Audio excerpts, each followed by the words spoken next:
आप सभी को सादर प्रणाम। जय सद्गुरुदेव। आज हम जिस विषय पर चर्चा करने चल रहे हैं वह विषय है अनंत व्रत।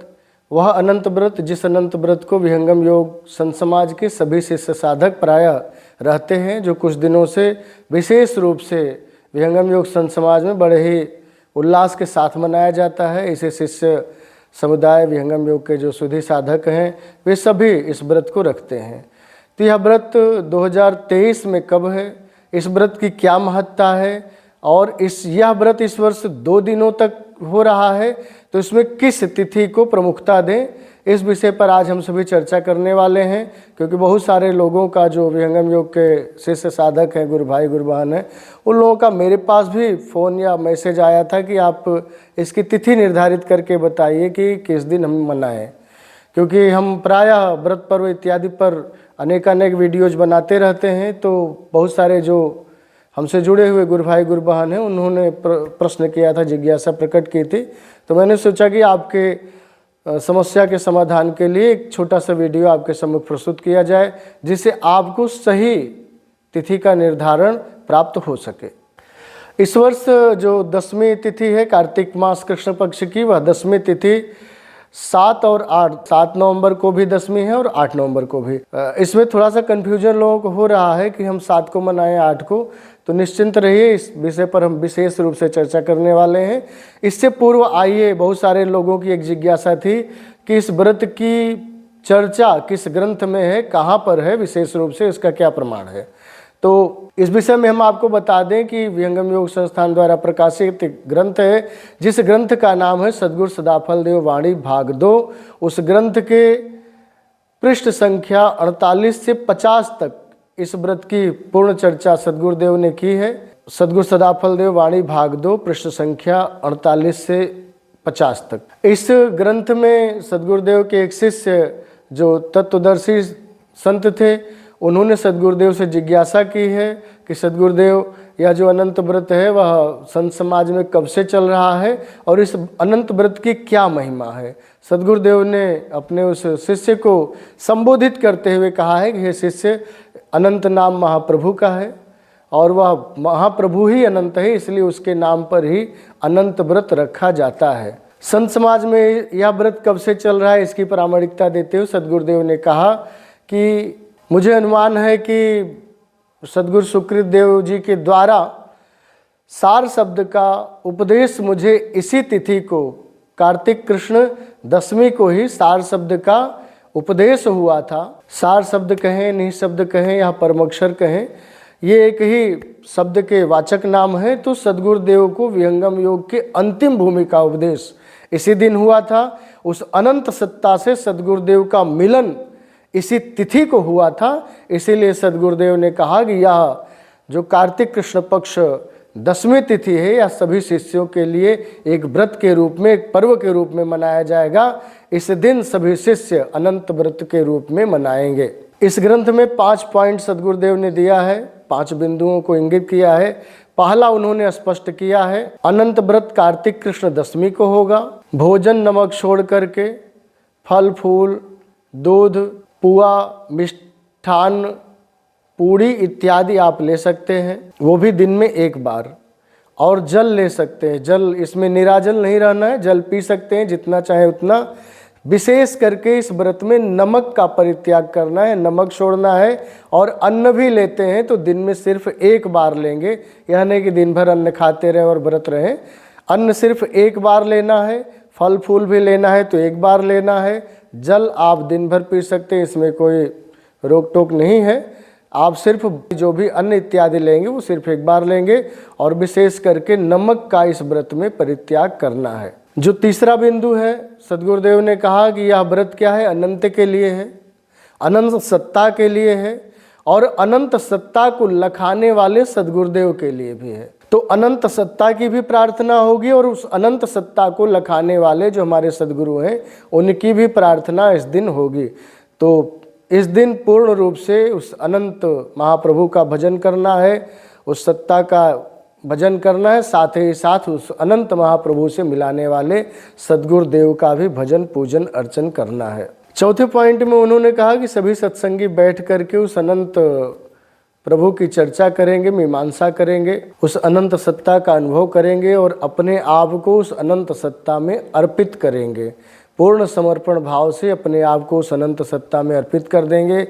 दिन भर भजन सत्संग इत्यादि करेंगे। उस अनंत सत्ता अर्थात उस ईश्वर की, उस प्रभु की ही चर्चा करते रहेंगे, या उस प्रभु को मिलाने वाले जो बंदी छोर हैं, जो हमारे सद्गुरुदेव हैं, उनकी चर्चा इस दिन विशेष करके करनी है। 5वें पॉइंट में सद्गुरुदेव ने कहा, अनन्य एवं आस्तिक के भाव से सभी लोग अनंत व्रत करेंगे। अनन्य भाव से और आस्तिक के भाव से सभी लोग इस व्रत को करेंगे। अनन्य मतलब होता है दूसरे की आशा नहीं, न अन्यः इति अनन्यः, जहाँ किसी और किसी की आशा नहीं है, सिर्फ एकमात्र अपना इष्ट आराध्य होना चाहिए, उसी पर अपने आप को पूर्ण रूप से समर्पित कर देना। पूर्ण आस्तिक के भाव हो और अनन्य भाव हो, तब हम इस व्रत को करेंगे। उसके नीचे सद्गुरुदेव ने संत समाज के पर्व, 7 पर्वों के विषय में लिखा है। पहला पर्व सद्गुरुदेव ने स्पष्ट किया है कि पहला पर्व होगा भाद्र कृष्ण चतुर्थी।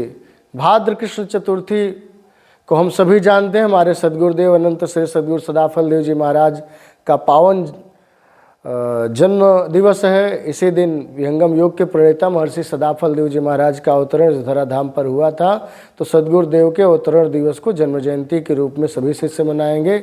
दूसरे पर्व के रूप में सद्गुरुदेव ने इसी अनंत व्रत की चर्चा की है। कार्तिक कृष्ण दशमी को अनंत व्रत रखा जाएगा, सभी लोग अनंत व्रत करेंगे। उसके आगे सद्गुरुदेव ने और भी 5 प्रमुख पर्वों की चर्चा की है, जिस पर्व पर यहाँ अभी उचित नहीं है बातचीत करना, क्योंकि विशेष रूप से जो वीडियो हम बना रहे हैं आपके सिर्फ और सिर्फ अनंत व्रत के ऊपर बना रहे हैं, तो अनंत व्रत से संबंधित ही चर्चा यहाँ हम करेंगे। अब आ जाइए, हम सभी चर्चा करते हैं कि यह जो अनंत व्रत है वह 7 नवंबर को है या 8 नवंबर को है।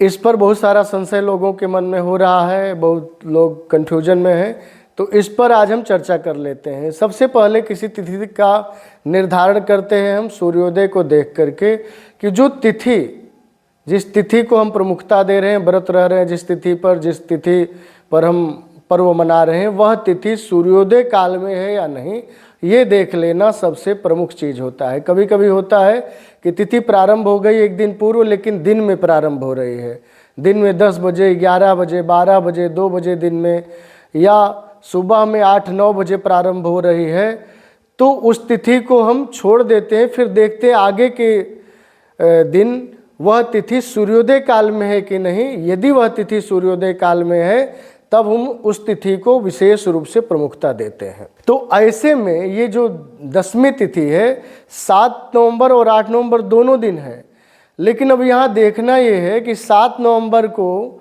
ये तिथि प्रारंभ कब हो रही, क्योंकि 7 नवंबर को आप पंचांग देखिएगा, समस्त लिखा, समस्त मतलब पूरे दिन तक है। तो 7 नवंबर को सूर्योदय काल में यह दशमी तिथि है कि नहीं, ये देखना बहुत ज़्यादा जरूरी है।